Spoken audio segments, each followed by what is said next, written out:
The company lawyer stood up and said 7 words. Just 7.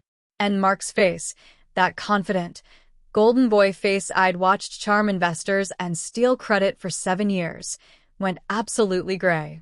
His hands gripped the conference table edge. The quarterly report he'd been so proud to present was suddenly irrelevant, forgotten, worthless. And me? For the first time in 6 months, I felt something close to peace. But I'm getting ahead of myself. Let me rewind because you need to understand how we arrived at this moment. How the difficult daughter, the one who is too technical to lead, the one they pushed aside at Dad's funeral, actually orchestrated the most calculated takedown of her life. My name is Andrea Burnley. I'm 31 years old, and I just watched my brother lose everything he stole from me. But here's the thing nobody saw coming. He didn't just lose a company. He lost something he never actually had in the first place. Because while Mark was busy playing CEO, schmoozing clients, and basking in glory that wasn't his, I was quietly making sure that every line of code, every algorithm, every single piece of technology that made our company valuable was legally, irrevocably, and permanently mine. This is the story of how my brother took everything from me. He just had no idea what he was really taking. If you've ever been the overlooked one doing all the work while someone else took credit, hit subscribe. Drop a comment. Have you ever been underestimated? Mark was 3 years older than me, and from the moment I could form memories, I understood one fundamental truth. He was the sun, and I was supposed to orbit quietly in the shadows. It wasn't cruel, exactly. It was just the natural order of things in the Burnley household. When Mark brought home a C+ in algebra, Mom would frame it as he's just not a math person, he's got people skills. When I brought home straight A's in advanced calculus, it was, well, that's nice, Andrea, but you need to work on being more personable. Mark could charm teachers into extensions, talk his way out of consequences, make everyone in a room feel like they were the most important person he'd ever met. I could solve problems, write code, fix things that were broken. Guess which skill gets you invited to parties? Guess which one gets you labeled intense by the time you're 14? Dad saw it, though. He was the only one who looked at my obsessive debugging sessions at 2 a.m. and saw potential instead of antisocial behavior. He'd bring me coffee and sit quietly while I worked, never asking me to explain myself or be different. When Mark was off at college, spending Dad's money on business fraternity dues and networking events that yielded exactly 0 practical skills, I was the one helping Dad with his startup's early code. Terrible code, honestly. Security holes you could drive a truck through. But he was trying, and I loved him for it. The dynamic crystallized perfectly at Mark's college graduation.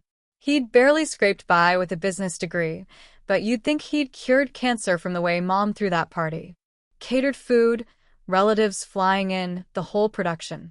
Mark gave this speech about bringing innovative thinking to the business world, and everyone ate it up.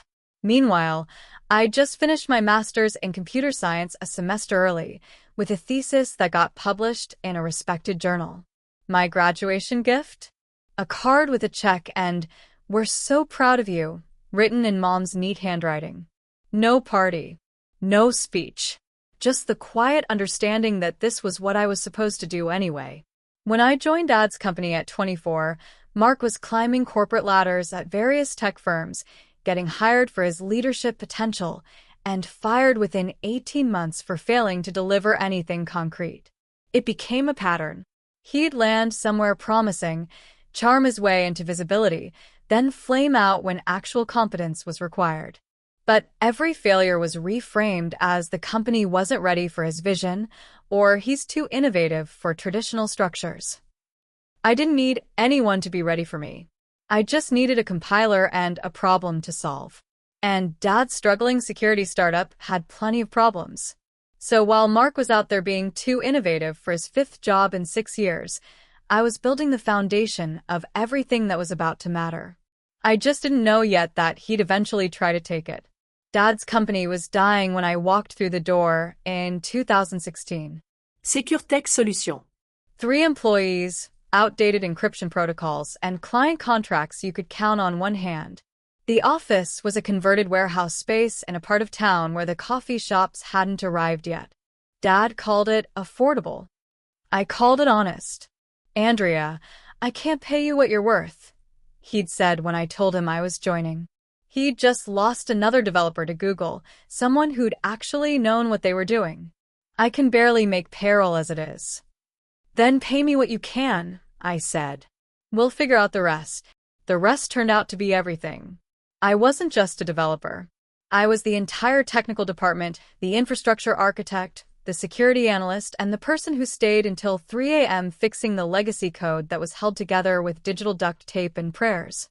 Dad handled sales and client relationships. I handled the part where we actually delivered something worth buying. The first year was brutal. We were competing against established firms with actual resources and reputations. Our pitch was essentially, trust this guy and his daughter to protect your data. Not exactly compelling. But I knew something the big players were too bureaucratic to pivot toward. AI-driven threat detection was about to change everything. Not the buzzword AI that companies slapped on brochures. Real machine learning that could identify security vulnerabilities before they became breaches. So I built it. Nights, weekends, every spare hour. I taught myself new frameworks, consumed research papers like they were oxygen, and wrote algorithms that could predict attack patterns with terrifying accuracy. Dad would find me asleep at my desk, wake me gently, and tell me to go home. I'd sleep for 4 hours and come back to keep building. By year 3, we had something remarkable. Our AI security platform was catching threats that traditional systems missed entirely. Word spread quietly through the industry. We signed our first major client, a financial services firm that had been burned by a data breach. Then another. Then 5 more. Dad wanted to hire people, scale up, do it properly. I was protective, maybe too protective. Every new hire meant explaining systems I'd built in my head, trusting someone else with code that felt like my DNA. But we grew anyway. By year 5, we had 23 employees and contracts with companies whose names you'd recognize. The tech press started noticing. Rising star in AI security. SecureTech's innovative approach. They'd interview Dad, who graciously redirected credit to our amazing team. My name appeared in articles occasionally, usually as Chief Technology Officer Andrea Burnley. Never the face of anything. Always the engine nobody photographed. I didn't mind. I had what mattered. A platform I'd built from nothing, technology that actually worked, and my father's quiet pride. Every successful contract felt like validation. Every threat we stopped felt like proof that the 80-hour weeks meant something. I thought I was building our future. Turns out, I was building Mark's inheritance. Dad died on a Tuesday. Sudden cardiac arrest in his office, gone before the ambulance arrived. He was 61 years old and had just signed the biggest contract in company history that morning. I found out via a phone call from his assistant, her voice breaking apart on the other end. I don't remember driving to the hospital. I don't remember much from that week at all, honestly. Just fragments. The funeral arrangements. Mom's sedated silence. The crushing weight of a world that suddenly made no sense. Mark flew in from Seattle within hours, which should have been my first warning. He'd been working at some cloud computing startup, his latest attempt at relevance. We hadn't spoken in 4 months. But there he was at the hospital, hugging Mom, making phone calls, handling logistics with the funeral home. Being the son everyone expected him to be. The funeral was Friday. 200 people showed up. Clients, employees, competitors who respected Dad enough to pay their respects. Mark gave the eulogy. He talked about Dad's vision, his integrity, his belief in family legacy. He made people cry, including me. He was always good at that, making people feel things. Saturday morning, Mark called a family meeting at Mom's house. Just the 3 of us in the living room where we'd opened Christmas presents as kids. Mom looked smaller somehow, diminished by grief. Mark looked focused. "We need to talk about the company," he said, like we were discussing what to do with Dad's old clothes. "It can't just sit there without leadership." The employees need stability. The clients need confidence. I nodded, assuming we discussed transition plans, interim management, the careful steps required when a founder dies suddenly. I'd already been thinking about it, unable to sleep, running through scenarios at 4 a.m. I'm going to step in as CEO, Mark announced. Not suggested. Announced. Mom agrees it's the right move. The company needs a leader who can interface with clients, manage the business side, handle the vision stuff. That's never been your strength, Andrea. I stared at him.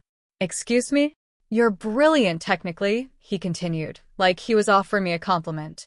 Nobody's questioning that. But leading a company requires people skills, strategic thinking, the ability to inspire confidence in stakeholders. You're the CTO.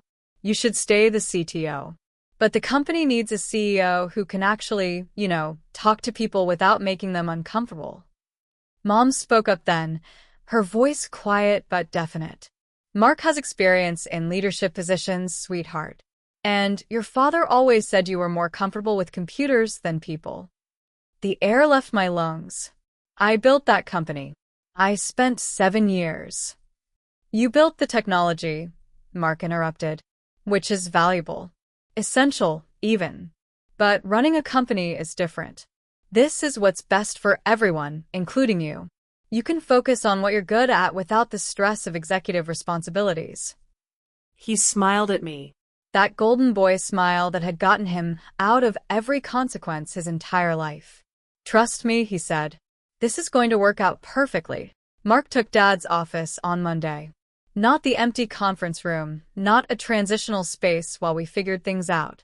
Dad's actual office, with Dad's nameplate barely removed from the door.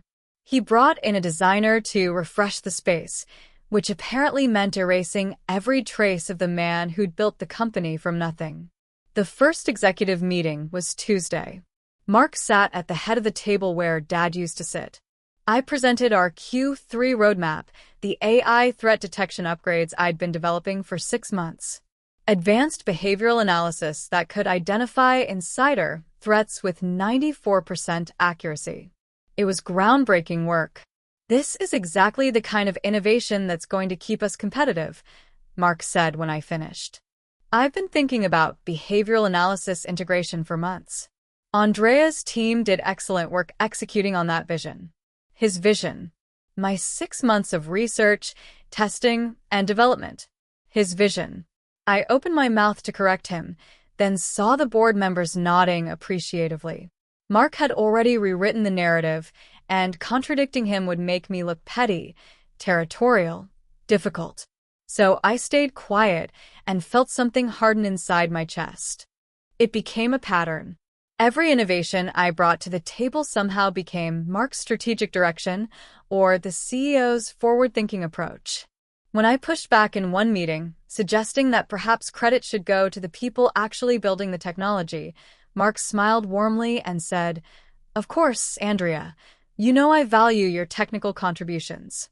But part of leadership is taking responsibility for the overall vision. I'm sure you understand." What I understood was that he was systematically erasing me from my own company's story. He hired his former business school roommate as VP of strategy, then brought in a new CFO from his network, someone who'd never worked in tech but had fresh perspectives on growth. Within 3 months, every executive meeting included people who owed their positions to Mark, who saw him as the brilliant CEO rescuing his father's legacy. The employees knew better, at first. The developers, the engineers, the people who'd worked alongside me for years. But Mark was smart about it. He'd stop by their desks, ask about their projects with genuine seeming interest, remember their kids' names. He approved budget increases, promised promotions, talked about taking the company public. And slowly, perceptibly, the loyalty shifted. The breaking point came in October, 5 months after Dad died. I discovered a critical vulnerability in our new client's infrastructure during a routine security audit. I brought it to the executive meeting as an urgent priority, requiring immediate remediation.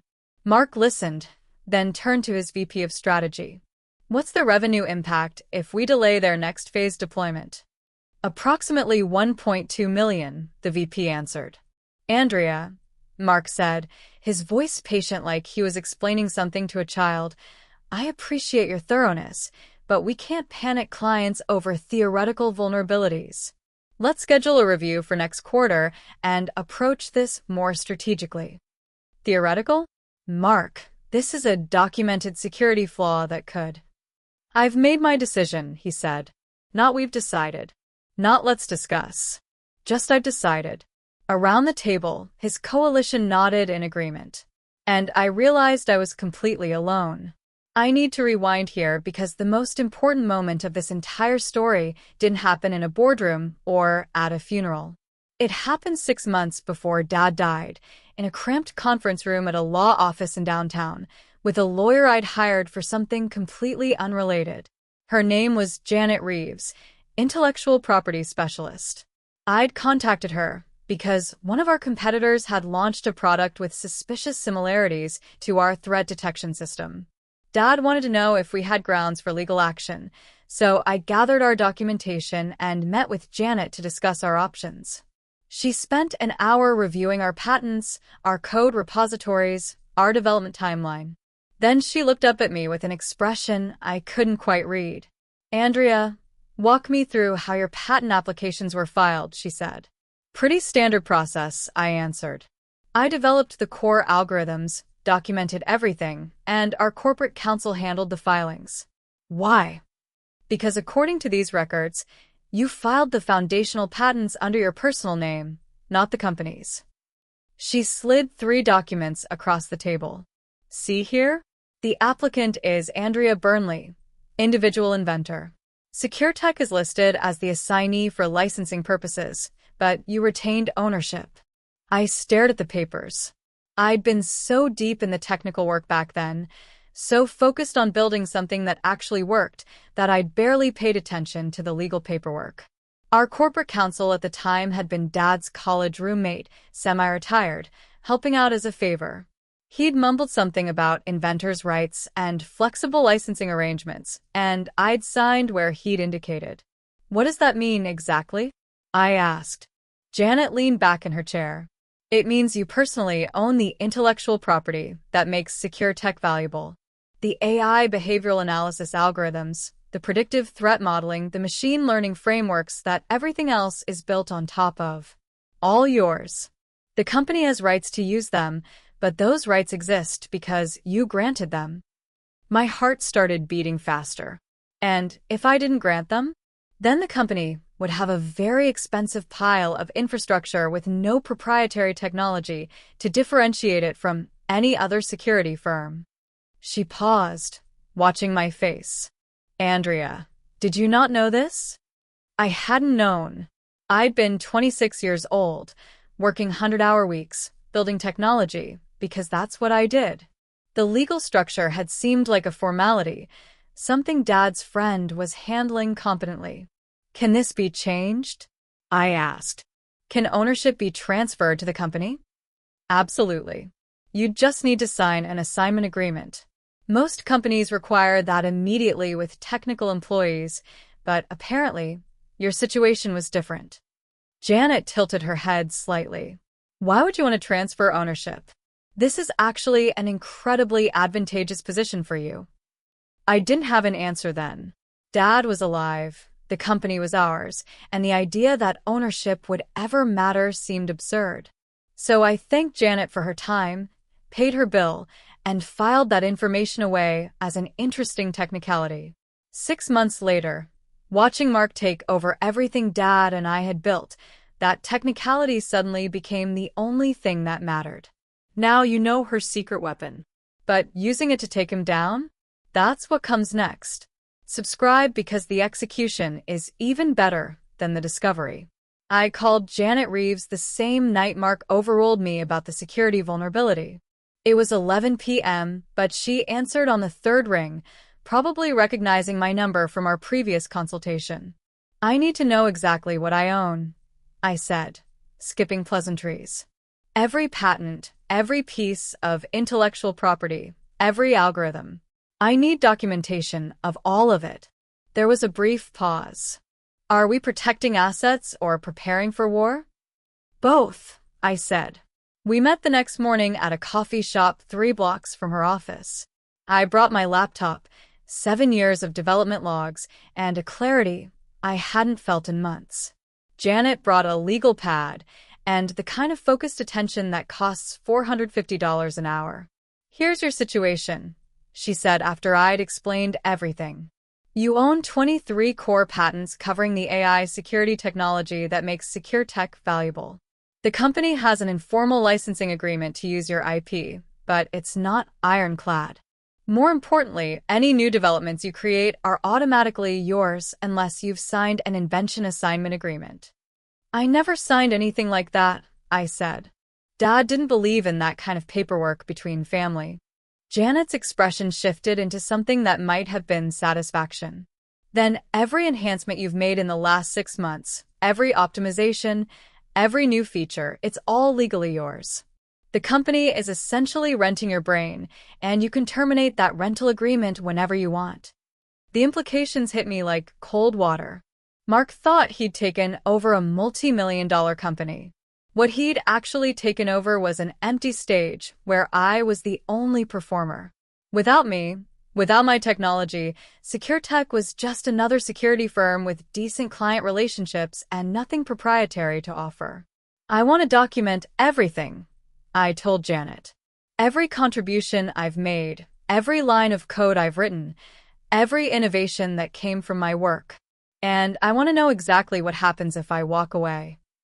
Over the next 3 weeks, I became meticulous in ways that would have made my younger self proud. Every commit to our code repository was documented with detailed notes. Every meeting where Mark took credit for my work was summarized in personal files stored on my encrypted personal drive. Every email where his coalition undermined my authority was forwarded to a private account. I stopped fighting him in meetings. When Mark presented his vision for new features I'd already prototyped, I nodded and took notes. When his VP of strategy suggested directions that would take months to implement poorly, I said, "Interesting approach," instead of explaining why it wouldn't work. I became the technical employee they wanted me to be, present, competent, and completely non-threatening. Mark noticed the change. "I'm glad you're being more collaborative," he said after one particularly docile executive meeting. "This is what Dad would have wanted, the two of us working together." I smiled at him. Absolutely. I just want what's best for the company. What I didn't say was that the company, as he understood it, was about to stop existing. And I was the only one who could see the countdown timer. Mark called me into his office in early December, exactly 8 months after Dad's funeral. He had that expression people wear when they're about to deliver bad news they've rehearsed in the mirror. "Andrea, I want to be honest with you," he started, which meant he was about to lie. "The board has some concerns about the current executive structure. There's a feeling that we need fresh leadership in the CTO role, someone with more enterprise-scale experience." I let my face fall, let my shoulders slump just slightly. "Are you firing me?"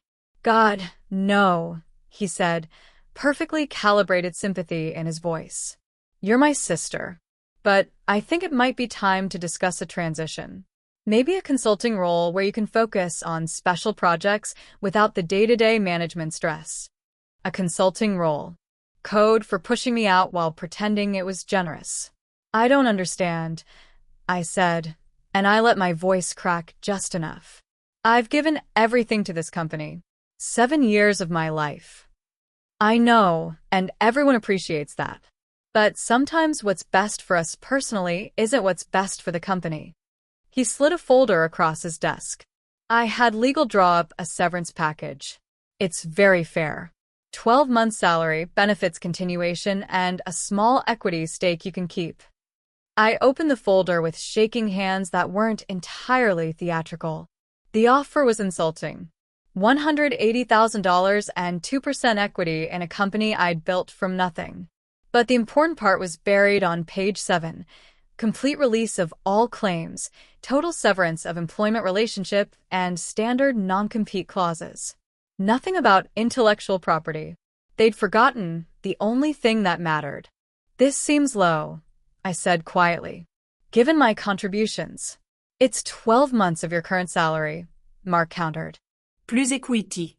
Most people get 2 weeks. I spend the next 3 months negotiating like someone desperate to squeeze every dollar from a bad situation. I fought for an extra month of benefits. I argued about the equity percentage, getting it raised to 3%, then 4%. I made them increase the severance to 15 months. Every concession was hard won, making Mark feel like he was defending his position against someone who didn't understand business realities.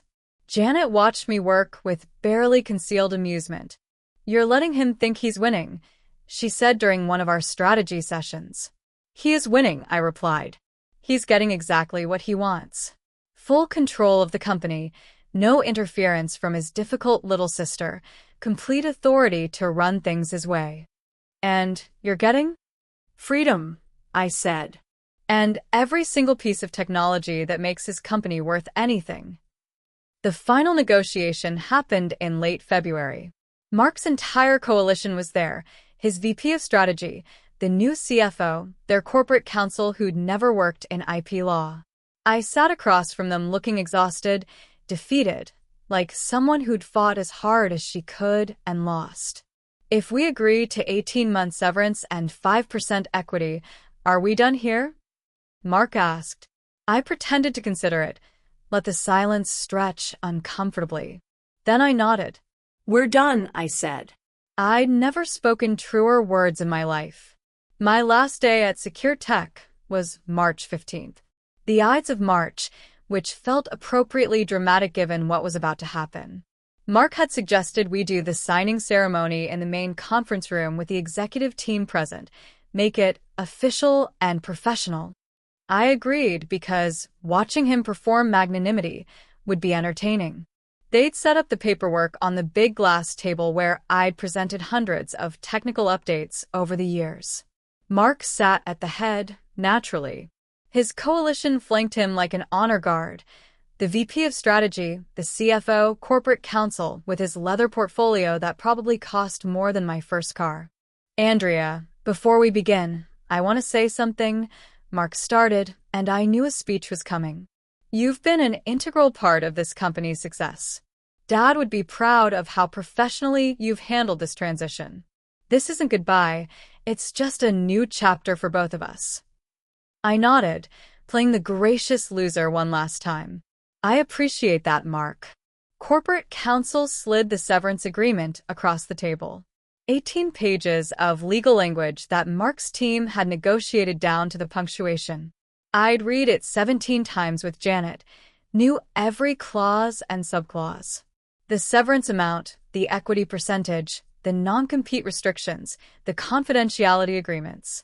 Everything designed to extract me cleanly from the company while protecting Mark's empire. "Standard exit documentation," the lawyer said. "Nothing you haven't already reviewed." I picked up the pen, then paused. "There's one small addition I need."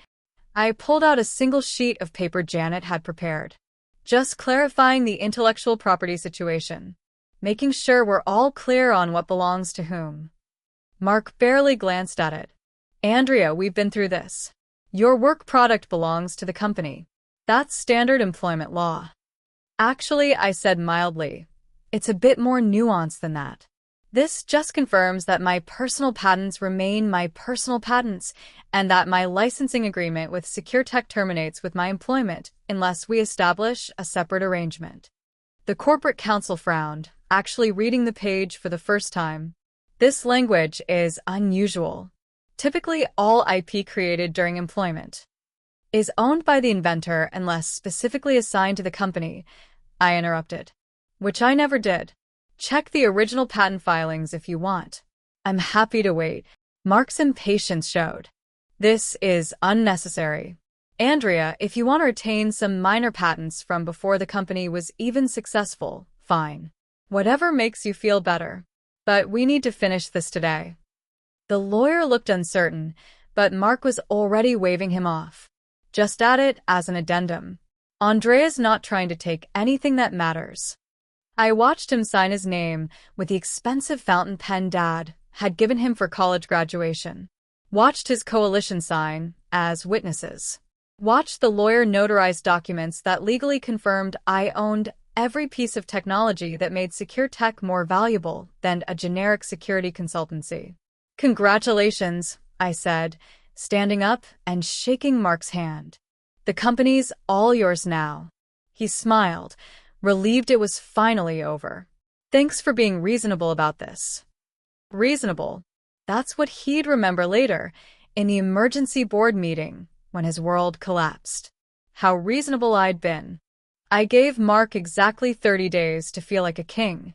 30 days of uncontested authority, of executive decisions without my quiet contradiction, of taking full credit for a company he'd never built. I wanted him comfortable, confident, completely convinced he'd won. On April 15th, I sent a single email to SecureTech's corporate counsel. Professional, cordial, devastatingly clear. Effective immediately, I was terminating the informal licensing arrangement that allowed SecureTech to use my patented technology.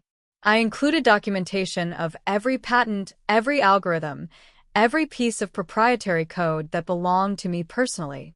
I gave them 90 days to transition away from my IP, which was generous considering I could have demanded immediate cessation. The lawyer called within an hour, panic evident even through his professional composure. Ms. Burnley, there must be some misunderstanding. The technology is core to every product we offer. I'm aware, I said. That's why I'm giving you 90 days instead of 30. But the company can't function without. Then I suggest you speak with your CEO about licensing terms.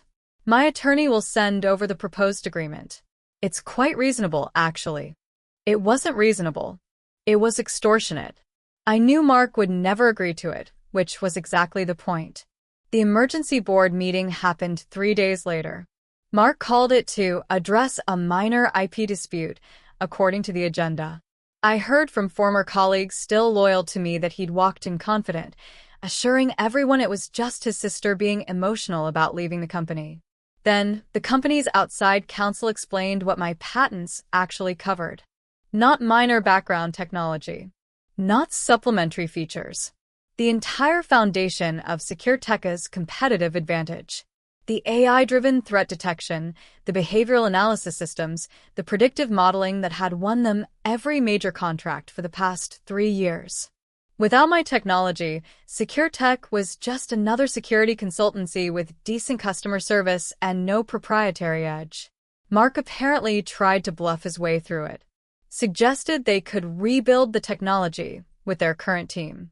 The CTO he'd hired to replace me, some guy from his network with enterprise experience, had to explain that rebuilding would take years and millions in R&D investment.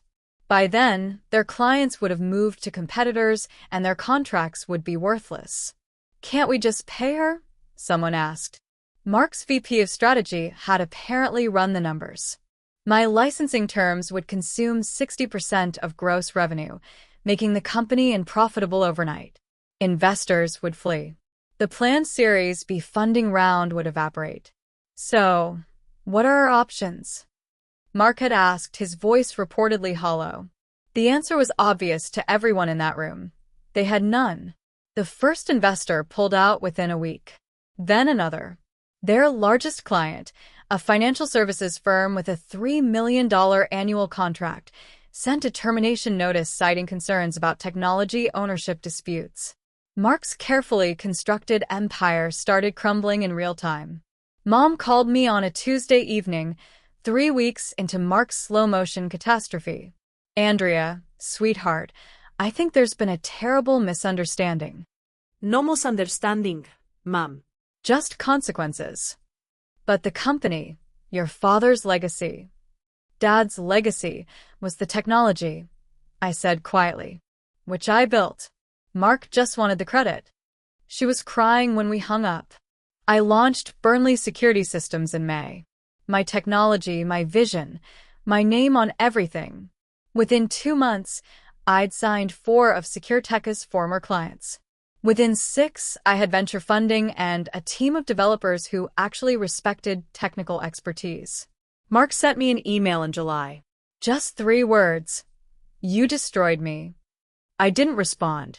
Because he destroyed himself the moment he decided I was too difficult, too technical, too unmarketable to deserve the company I'd built. He'd taken everything from me, confidently and completely. He just never bothered to check what he was really taking.